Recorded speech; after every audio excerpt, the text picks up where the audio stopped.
ನಮಸ್ತೆ, ನಾನು ನಿಮ್ಮ ಚಂದು. ಹೇಗಿದ್ದೀರಾ? ನನ್ನ ಎಲ್ಲ ಸ್ನೇಹಿತರು ಕೂಡ ತುಂಬ ಚೆನ್ನಾಗಿದ್ದೀರಾ ಅಂತ ಭಾವಿಸ್ತಾ ನನ್ನ ಇವತ್ತಿನ ವ್ಲಾಗ್ನ ಸ್ಟಾರ್ಟ್ ಮಾಡ್ತಾಯಿದ್ದೀನಿ. Welcome back to Chandu show YouTube channel.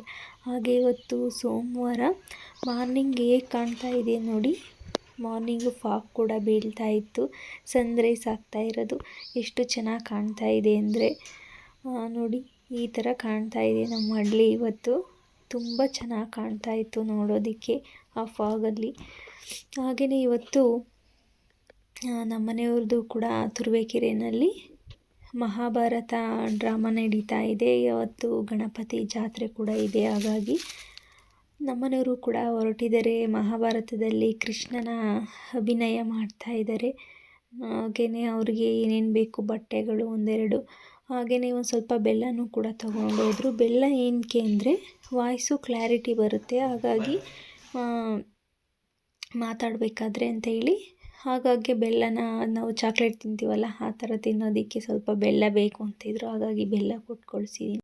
ಹಾಗೆಯೇ ಫೇಸ್ಗೆಲ್ಲ ಮೇಕಪ್ ಮಾಡಿರ್ತಾರಲ್ಲ, ಕೃಷ್ಣನ ಕಲರು ಬ್ಲೂ ಕಲರ್ ಅಲ್ವಾ, ಹಾಗಾಗಿ ಅದನ್ನೆಲ್ಲ ಹಾಕಿರ್ತಾರೆ. ಅದೆಲ್ಲ ಹಾಗೆಯೇ ತೊಳೆದ್ರೂ ಹೋಗೋದಿಲ್ಲ. ಹಾಗಾಗಿ ಅದಕ್ಕೆ ಕೊಬ್ಬರಿ ಎಣ್ಣೆಯಲ್ಲಿ ಮುಖನ ಒರೆಸ್ಕೊಂಡು ಕ್ಲೀನ್ ಮಾಡ್ಕೊಬೇಕು. ಹಾಗಾಗಿ ಅದಕ್ಕೆ ಬೇಕಾಗಿರೋವಂಥ ಬಟ್ಟೆ ಎಲ್ಲವನ್ನೂ ಕೂಡ ಕೊಟ್ಟು ಕಳಿಸಿದ್ದೀನಿ, ತೊಗೊಂಡೋದ್ರು. ಹಾಗೆಯೇ ನಾನು ಕೂಡ ಹೋಗಬೇಕಾಗಿತ್ತು. ಒಂದೊಂದು ಸಲ ನಾವು ಅಂದ್ಕೊಂಡಿರೋದೇ ಒಂದು, ಅದಾಗೋದೇ ಇನ್ನೊಂದು ಅನ್ನೋ ಥರ. ನಾನು ಕೂಡ ಒಂದು ವಾರ ಮುಂಚೆನೇ ರೆಡಿಯಾಗಿದ್ದೆ ಹೋಗೋದಕ್ಕೆ, ಆದರೆ ಹೋಗೋದಕ್ಕೆ ಆಗಲೇ ಇಲ್ಲ ನೋಡಿ. ಅವರನ್ನು ಕೂಡ ಕಳಿಸಿ ಅಡುಗೆ ತಿಂಡಿ ಎಲ್ಲ ಆಗಿತ್ತು. ಹಾಗೆ ಪಾತ್ರೆ ಕೂಡ ಎಲ್ಲ ವಾಶ್ ಮಾಡಿ ಮನೆ ಕ್ಲೀನ್ ಮಾಡಬೇಕಾಗಿತ್ತು. ಮನೆ ನಂತರ ಕ್ಲೀನ್ ಮಾಡೋಣ ಅಂಥೇಳಿ ಸ್ವಲ್ಪ ರಾತ್ರಿ ಅನ್ನ ಕೂಡ ಮಿಕ್ಕಿತ್ತು. ಹಾಗಾಗಿ ಅನ್ನ ವೇಸ್ಟ್ ಮಾಡೋದಕ್ಕೆ ಮನಸ್ಸು ಬರಲಿಲ್ಲ. ಹಾಗಾಗಿ ಸ್ವಲ್ಪ ಸಂಡಿಗೆ ಮಾಡ್ಕೊಳ್ಳೋಣ ಅಂಥೇಳಿ ಮಾಡ್ತಾಯಿದ್ದೀನಿ. ನಾನು ಕೂಡ ಇದು ಫಸ್ಟ್ ಟೈಮ್ ಮಾಡ್ತಾ ಇರೋದು, ಹೇಗೆ ಬರುತ್ತೆ ಅಂತ ನೋಡೋಣ. ನಾನು ಇದನ್ನು ಅನ್ನನ ಮಿಕ್ಸಿಗೆ ಹಾಕ್ಕೊಂಡು ರುಬ್ಕೊಂಡಿದ್ದೀನಿ. ಸ್ವಲ್ಪ ದಪ್ಪನಾಗೇ ಇದೆ, ನೀರು ಕೂಡ ಏನೂ ಹಾಕಿಲ್ಲ ನಾನು. ಹಾಗೆ ಇದಕ್ಕೆ ಹಚ್ಚ ಖಾರದ ಪುಡಿ ಮತ್ತು ಸ್ವಲ್ಪ ಎಳ್ಳು, ಸ್ವಲ್ಪ ಉಪ್ಪು ಹಾಕಿದ್ದೀನಿ. ಏನಕ್ಕೆ ಅಂದರೆ ಅನ್ನ ಮಾಡಬೇಕಾದ್ರೆ ನಾವು ಉಪ್ಪು ಹಾಕಿರ್ತೀವಲ್ವ, ಹಾಗಾಗಿ ಸ್ವಲ್ಪ ಜೀರಿಗೆನೂ ಕೂಡ ಪುಡಿ ಮಾಡಿ ಹಾಕಿದ್ದೀನಿ. ನಂತರ ಅದನ್ನು ಚೆನ್ನಾಗಿ ಕಲಿಸ್ಕೊಂಡು ಉಪ್ಪು ಮತ್ತು ಖಾರದ ಪುಡಿ ಎಲ್ಲ ಹಾಕಿದ್ದೀವಲ್ಲ, ಚೆನ್ನಾಗಿ ಮಿಕ್ಸ್ ಮಾಡ್ಕೊಬೇಕು. ಅದನ್ನು ಮಾಡಿಕೊಂಡು ಚಕ್ಲಿ ಹೋಳಿನಲ್ಲೇ ಹಾಕ್ಕೊಂಡು ನಾನು ಸಂಡಿಗೆನ ಮಾಡ್ಕೊತಾ ಇದ್ದೀನಿ. ಹಾಗೆಯೇ ಇವತ್ತು ಡ್ರಾಮಾಕ್ಕೆ ನಾನು ಹೋಗಬೇಕಾಗಿತ್ತು ನೋಡೋದಕ್ಕೆ. ತುಂಬ ಬೇಜಾರಾಯಿತು ಮಾರ್ನಿಂಗು, ಹೋಗೋಕ್ಕಾಗ್ತಾ ಇಲ್ವಲ್ಲ ಅಂತ ಹೇಳಿ. ಸೋಮವಾರ ರಾತ್ರಿ 9 ಗಂಟೆಗೆ ಸ್ಟಾರ್ಟ್ ಆಗೋದು. ಮ್ಯಾನೇಜ್ಮೆಂಟ್ ಎಲ್ಲ ನಮ್ಮನೆಯವರೇ ವಹಿಸ್ಕೊಂಡಿರೋದ್ರಿಂದ ಮಾರ್ನಿಂಗ್ ಬೇಗ ಹೋದರು. ಮಕ್ಕಳಿಗೂ ಕೂಡ ಟೆಸ್ಟ್ ನಡೀತಾ ಇದೆ, ಹಾಗಾಗಿ ಮನೆ ಹತ್ರ ಒಬ್ಬರು ಇರಲೇಬೇಕು. ನಾನು ಕೂಡ ಇದನ್ನು ಹಾಕಿ ನಂತರ ಬಿಸಿಲಿಗೆ ಹಾಕಿದ್ದೀನಿ ಇದನ್ನು.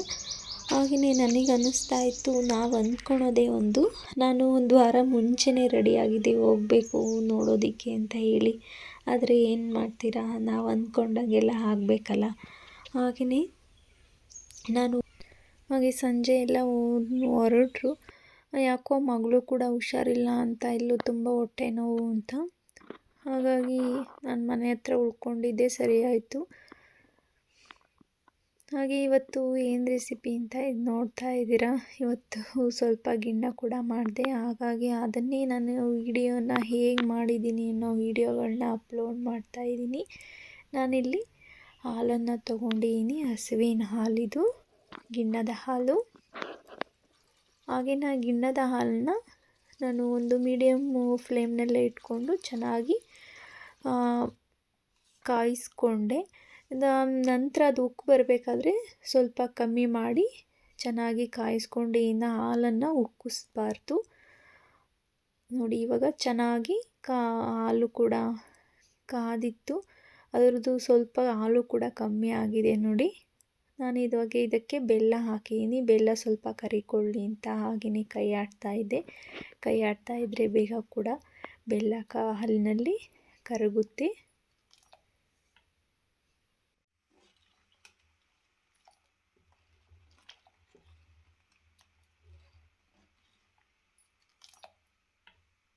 ಬೆಲ್ಲ ಕೂಡ ಕರಗಿದೆ. 1 ಬಟ್ಲುನಷ್ಟು ಅವಲಕ್ಕಿನ ತೊಳೆದು ಹಾಕಿದ್ದೀನಿ. ಇದು ಕೂಡ ಸ್ವಲ್ಪ ಬೇಯಿಸ್ಕೊಳ್ಳೋಣ. ಅವಲಕ್ಕಿನ ತಳ ಹಿಡಿದು ಬಿಡುತ್ತೆ ಅಂತ ಹೇಳಿ ಹಾಗಾಗಿ ಸ್ವಲ್ಪ ಕೈ ಆಡ್ತಾ ಇದ್ದೆ.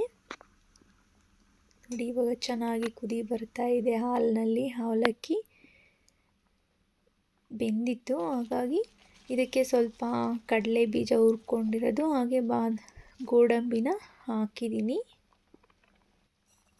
ಹಾಗೆ ಇದಕ್ಕೆ ಕೊಬ್ಬರಿ 1 ಬಟ್ಲುನಷ್ಟು, ಹಾಗೆ 1 ಬಟ್ಲುನಷ್ಟು ಕಡಲೆನ ನಾನು ಮಿಕ್ಸಿಗೆ ಹಾಕ್ಕೊಂಡಿದ್ದೆ. ಕಡಲೆ ಹಿಟ್ಟನ್ನು ಹಾಕ್ತಾಯಿದ್ದೀನಿ. ಇವಾಗ ಇದನ್ನು ಚೆನ್ನಾಗಿ ಸ್ವಲ್ಪ ಮಿಕ್ಸ್ ಮಾಡ್ಕೊಳ್ಬೇಕು. ಕಡಲೆ ಇರೋದ್ರಿಂದ ಕಡಲೆ ಹಿಟ್ಟು ಮೇಲ್ಗಡೆ ಗಂಟಾಗೋ ಚಾನ್ಸಸ್ ಇರುತ್ತೆ, ಹಾಗಾಗಿ ಚೆನ್ನಾಗಿ ಮಿಕ್ಸ್ ಮಾಡಬೇಕು ಇದನ್ನು. ಹಾಲು ಜೊತೆಗೆ ಅವಲಕ್ಕಿ ಎಲ್ಲ ಹಾಕಿದ್ದೀವಲ್ಲ, ಅವಲಕ್ಕಿ ಕೂಡ ಬೆಂದಿತ್ತು. ನೋಡಿ, ಬೇಯಿಸಾದ್ಮೇಲೆ ಇದಕ್ಕೆ ಎಲ್ಲ ಹಾಕಿದ್ವು. ಇದಕ್ಕೆ ಸ್ವಲ್ಪ ನಾನು ಏಲಕ್ಕಿನ ಹಾಕ್ತಾಯಿದ್ದೀನಿ. ಗಿಣ್ಣ ಮಾಡ್ತಾಯಿದ್ರೆ ಮನೆ ತುಂಬ ಎಲ್ಲ ಗಮ್ ಅಂತಾಯಿತ್ತು, ಆ ಥರ ಆಗಿತ್ತು ಗಿಣ್ಣ ಅಂತೂ.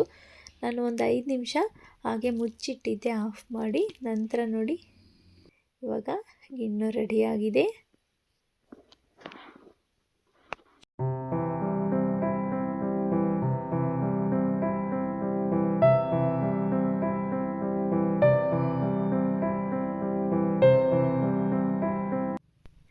ಹಾಗೆಯೇ ಬನ್ನಿ ಇವಾಗ ಟೇಸ್ಟ್ ಮಾಡಿ ನೋಡೋಣ ಹೇಗಿದೆ ಅಂತ. ಗಿಣ್ಣಂತೂ ಸೂಪರಾಗಿತ್ತು. ಇದಕ್ಕೆ ಗೋಡಂಬಿ ಮತ್ತು ಕಡಲೆ ಬೀಜ, ಕೊಬ್ಬರಿ ಎಲ್ಲ ಹಾಕಿರೋದ್ರಿಂದ ತುಂಬ ಚೆನ್ನಾಗಿದೆ. ನೀವು ಕೂಡ ಒಂದು ಸಲ ಟ್ರೈ ಮಾಡಿ ನೋಡಿ. ಹಾಗೆ ನನ್ನ ವಿಡಿಯೋ ಇಷ್ಟ ಆಗಿದರೆ ಪ್ಲೀಸ್ ಒಂದು ಲೈಕ್ ಕೊಡೋದು ಮಾತ್ರ ಮರಿಬೇಡಿ. Thank you for watching. Bye, take care.